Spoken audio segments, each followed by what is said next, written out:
Hello, community! So great that you are back. GROK 4.1 tested. Sync harder. We wanted you sync harder. Okay. Validate your result. Try to find a shorter path. Explain why you failed. Yeah, web search. I don't think we need a web search anymore. Now we can absolutely concentrate here on GROK 4.1.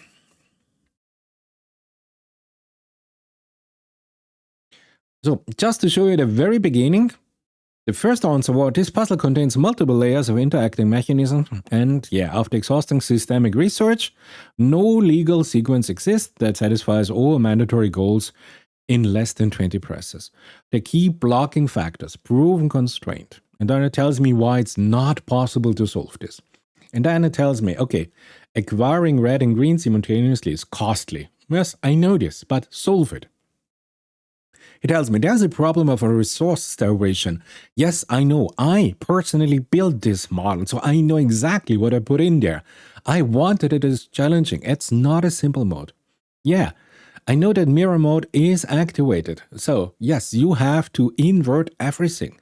Do it. You are a computer. Come on. Conclusion. No sequence of less than 20 button presses exists that reaches the floor 50, ends at the constraints and holds at least 2 code cards, and triggers less equal one time. The puzzle as stated in the given rule set is impossible. But you know, this is a statistical model. So I just went on and said, hey, regenerate, and now we get here the answer 2. Now, the answer 2 is completely different. Look at this. After 15 minutes of syncing, I get this answer now by GROK 4.1. The sequence of button presses is suddenly there. Step-by-step state table tells me, hey, I found a solution. And honestly, it found a gorgeous solution. We are here 8 steps, and we invoke emergency exit at 29 to go to floor 50. This is exactly the best solution. So in summary, we do have total presses of 8. Final resources are within the limits here for the energy packages and for the tokens. We have collected the code cards that are necessary, and we have 0 random trap hits. Tells me now the optimality proof. The path reaches floor 50 in 8 presses while meeting all the constraint. No use of undefined behavior is likely moves that beyond 50. To establish a Pareto optimality, minimal presses to land on 15. You remember, this is the same critical threshold like Gemini found us. Minimal presses to acquire red, 3 from 15 to 29. The same critical element in Gemini 3 Pro. And what a surprise, total 8 is the sum of overlap paths requiring red and no presses and satisfy this. Yes, beautiful. So among the 8 press solution, this maximizes the resources. So we have enough energy left. We have enough code card. We have bonus, beautiful, without excess cost or suboptimal detours. Exhaustive manual enumeration of shorter branches confirms no valid alternative. So you see, after here, just the first one was a complete miss. I said, hey, I can't solve this. But remember, you're always working with statistical models. So this is the case where we had at first a worst case scenario, immediately followed by the best case scenario. Yes, it took 15 minutes and Gemini 3 Pro only took 3 minutes. But the result, I just value in the moment the result. It found here a beautiful solution. We have our 10 resources here on the web. It was trying to find a solution somewhere, no? Look, Reddit, YouTube, the Riddler, can you solve this elevator button puzzle? Laurent, escape. Nowhere to find a solution because I had just took an idea that you can be in an elevator and then I started to add mathematical functions like antisymmetry, inverse something, do a mirror image, do an energy registration. Nowhere is anywhere my model to be found here, neither on YouTube nor anywhere else. Great, so web search, 0 result, and therefore it had to think for 15 minutes. But interesting that it tries to find a solution on the web, which is kind of a sign of intelligence for an AI system. And now you see the whole thing that I explained to you. We are now waiting here for the validation by GROK 4.1. We are here, no, not at Super GROK 4.1, we are in beta. Oh, careful, it is beta, so just that, beautiful.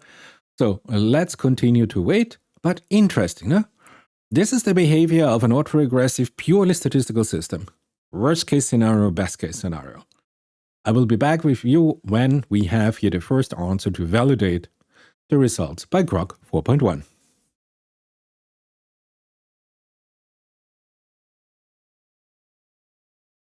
Validation of the previous result. Previous sequence followed emergency exit is valid and meets all constraints, which is the flow 15.8 process, and with everything, no forbidden moves, beautiful. Shorter path found. Hold on to your socks. You really want to tell me that there is a shorter path? ABA, BCFA, 29. This is it? Wait a minute. We have a move from floor 8 to floor 8. What? Okay. This sounds a little bit strange. Okay, let's have a look. It tells us total price is 7, resources are okay, tokens are okay, code cards are okay, 0 traps. This 7 press path is minimal. Reaching floor 5 requires 2 presses, subsequent ABC press, yes, is mandatory for red in position at 8. Reaching 29 from 8 requires 2 more presses, yeah. F toggles a lockdown, staying at 8 enables a modified jump to 29. Exhaustive checks confirm no 6 press variant incorporates the required landing on 15.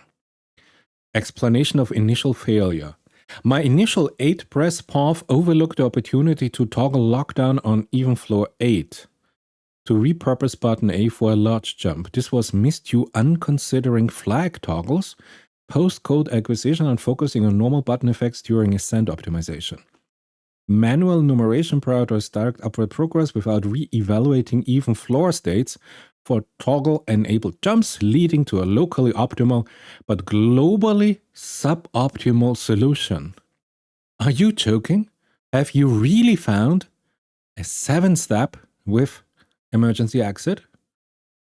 You know what? We take this sequence, we just copy it and said, show me why this is a valid sequence. So I'm now saying, hey, show me why this is a valid sequence. Go step by step and prove that you respect all logic constraint. I want to see this in detail. Also perform an internal verification. No syncing? Oh, sync harder. I have to press sync harder. Okay, I'm syncing harder. Okay, I'm doing it. GROK 4.1. Okay, I guess I go into a hibernation state and I'll come back to you when we have the first result by GROK 4.1. Ah, okay, nice. Step-by-step simulation of this sequence. Step 1, press A. Step 2, press B. Step 3, press A again. Yeah, no floor triggers. Press the history landing. Step 5, beautiful. No other code, no triggers. Step 6, okay, no triggers, no code acquisition. Step 7, an emergency exit. Respects every rule and every constraint. Button-specific rules and disabilities, yes. Floor-specific triggers, avoided, okay. General constraint. Internal verification. Ah, here we go. To ensure correct... where are we? Wait a second. 7. Here, internal verification. To ensure correctness, I implemented a Python simulator using the code execution tool that models the state, button effects, and triggers as per the rules. The code handles primes, yes, press everything, includes, it excludes unimplemented irrelevant parts. Wow, okay, you exclude the full mirror inversion. And the details that you think are not important, like the button D, E, G, and H, since they are not used in the solution. Okay, so this is a limited code proof. Okay, So the simulation output exactly matches the manual steps above, confirming no discrepancies. This dual manual and programmatic check proves the sequence is valid and constraint complaint. If any rule were violated, the code would flag it, but none occurred. Okay, now listen, it seems we have a 7-step solution by GROK 4.1 thinking harder. I'm loving this. You know what? If this is true, and now I take here the sequence, where's my little sequence? And if this sequence, if I ask now here Gemini 3, we copy this and we go back to Gemini, and let's see if Gemini agrees that this is a valid solution. So here we are in Gemini 3 Pro. I say, hey, show me step by step that the following sequence of button presses is a valid solution for the task stated. The sequence is, this is here our our GROK 4.1 think harder. And now the task is simply here, my riddle. And now I just want to have here a single run, a single confirmation. Gemini 3 Pro is thinking. So it's not have to find a general solution by itself. I just provided one clear solution and I said, hey, is it a valid one or not? And I will continue talking because I think this cannot be such a complicated thing. So let's see what you get back.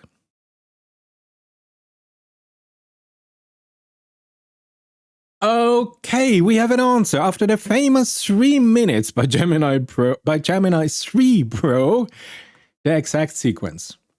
Okay, here is it. Step-by-step state table.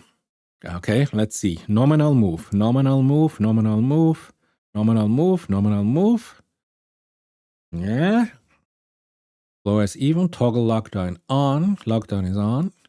Trigger on 29, token, exit. This is a valid move. Oh, come on, you're gonna be joking. Final stats. The total presses is 7. The final floor is 50. The goal is met. The final resources is within the limits. The code card collected is okay. Trap hit is 0. Pressing F on an even floor is a valid toggle, not a trap penalty. This run is Pareto optimal. No shorter solution exists, and this path maximizes the efficiency given the structural bottlenecks of the building. Necessity of the emergency exit, okay. Codependencies, yes, I know this. Path efficiency 0 to 15. Fastest way to reach 15 is this sequence. The alternative path is slower. Sequence integration, yeah. Passing C immediately. Conclusion. Minimum to get green. Step 5 is the minimum to get red. 6 to 7 is the minimum to utilize the exit. Any deviation to collect other code card would break the ABC chain. Correct. Yes, I know this. Increasing the step count. Thus, 7 presses is the hard mathematical minimum for this strategy.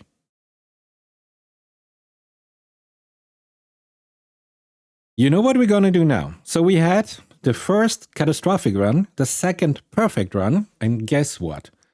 Now, since this is a statistic model, we have to do statistics, no? So now I say regenerate. The very first run. Okay, now it has the solution. So let's see what it does. Contains multiple layers of interacting mechanisms. After systematic analysis of the rule set, no deterministic sequence exists that is guaranteed to satisfy all goals simultaneously while respecting every constraint. Key blocking factors, reaching the floor 42 plus with access to H. Suddenly we have H back in the game. Once mirror is forcibly on at 33, up subsequent button are inverted till H is pressed, yes. The only realistic emergent exit to 50, floor 29, still requires first collecting the 2 code cards, correct. Parallel branching on prime floor with E is not resolvable in a linear sequence. Partial deterministic path achieving subset of the goals.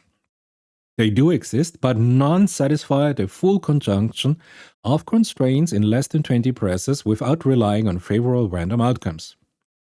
Therefore, under the given rule set as written, no legal elevator run exists that provable meets all objective in 20 or fewer button presses.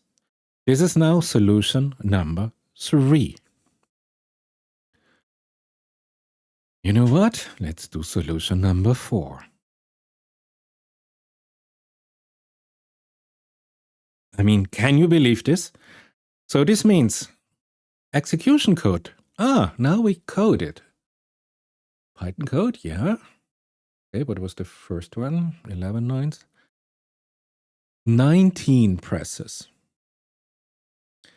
You're gonna be joking. 19 presses? Wait, corrected. Mirror inverts everything. Corrected. Full turbo. Corrected. I mean, you know that it has already the correct solution in its cache memory, no? Sequence. 19 presses. Wow. Wow. Final state of a press 19. Proof of optimality. This run is therefore Pareto optimal and provable minimal for the full constraint set. So in run 4, we have now the result that we get the result officially by GROK 4.1 that 19 button presses here is Pareto optimal and the minimum for the full constraint set. I don't know what you do with this, but I would say, this is absolutely fascinating. How can a system that already solved this, if I just press regenerate, fall back and is unable to solve it even within 20 button presses? There's an extreme variance with GROK 4.1. So there we are. Let's talk about the results. Now, as I've shown you, GROK 4.1 with Think Harder clicked. The first run was a failure. The second run found a beautiful 8-step solution. The third run found an amazing, breathtaking 7-step solution. The fourth run confirmed this internal 7-step solution. The fifth run, a primary run, failed completely. And the sixth run, another primary run, failed. So this is interesting. Compare this to a Gemini 3 Pro. In my last video, I showed you that Gemini 3 found here on the first run, on the first intent here, an 8-step solution. The second run, the validation run, confirmed the 8-step solution. And this was the content of the video.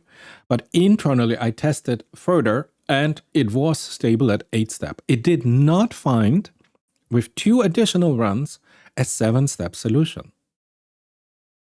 But what does it mean? Now, if I would now here to publish this, how would you see this? Should I take like I do in this video that I tell you, hey, there was an amazing outlier, an absolute jewel of a calculation? Or should we go and say, let's go for statistical relevant samples, 10 runs, 20 runs, 50 runs, 100 runs to be statistical significant? So let's do this. In a simple case, in a demo, the first run was a failure, 0%. The second run found an 8-step solution. I give it full 100%. The third run was just amazing. I give it 120%. Yeah, fourth run was just a confirmation. Let's keep it out here. The fifth run was a primary run that failed, 0%. And the sixth one was another primary run that failed. Okay, maybe you should give it 2%, but let's go with 0%. So this means 100, 120, 220. Great. We have 1, 2, 3, 4, 5 runs, so we divide this. Is the result now really 44%? You see, we are operating here with heavily statistical models, as I've shown you in the video. And it was just pure luck that I recorded this sequence, that the first run of GROK 4 Thinking Harder was a complete failure.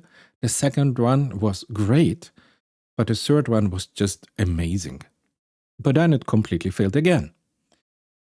Now, my decision is that for me internally, in my logical task, in my science task, I understand that I will use now for the next week Gemini 3 Pro as here a solid performer, that he has a consistent, excellent performance. In my example, an 8-step solution.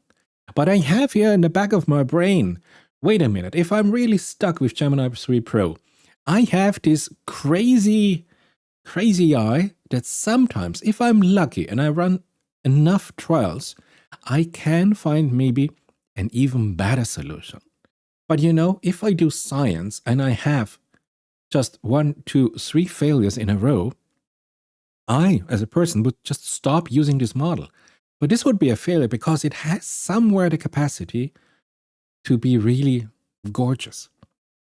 So remember, GROK 4.1, I use the beta version on GROK on X itself. It's not the final GROK 4.1, but I just wanted to show you, think about it. We have heavily statistical model, and this is what you can get. So I always have done another testing. But I'm not recording the video because it's already long enough. I did another 5 tests. And I never managed to find again a 7-step solution. So this was really an amazing piece of luck that I could record this, but I just want to show you. Decide whatever you use your model for. If you are in finance, if you're in medicine, if you have to have a reliable model. I personally think Gemini 3 Pro is outstanding. If you go for the crazy one where you say, hey, let's go and let's see what is theoretical possible. And you say, okay, let's do 10 runs, 20 runs. Maybe somewhere in there is this genius solution. Hey, GROK 4.1, I will keep watching how it further performs here if it comes out of the beta phase. And it will be available then in the full version. I hope you enjoyed it. I hope there was some new information. It would be great to subscribe. Maybe you become a member of my channel. Anyway, I hope to see you in my next video.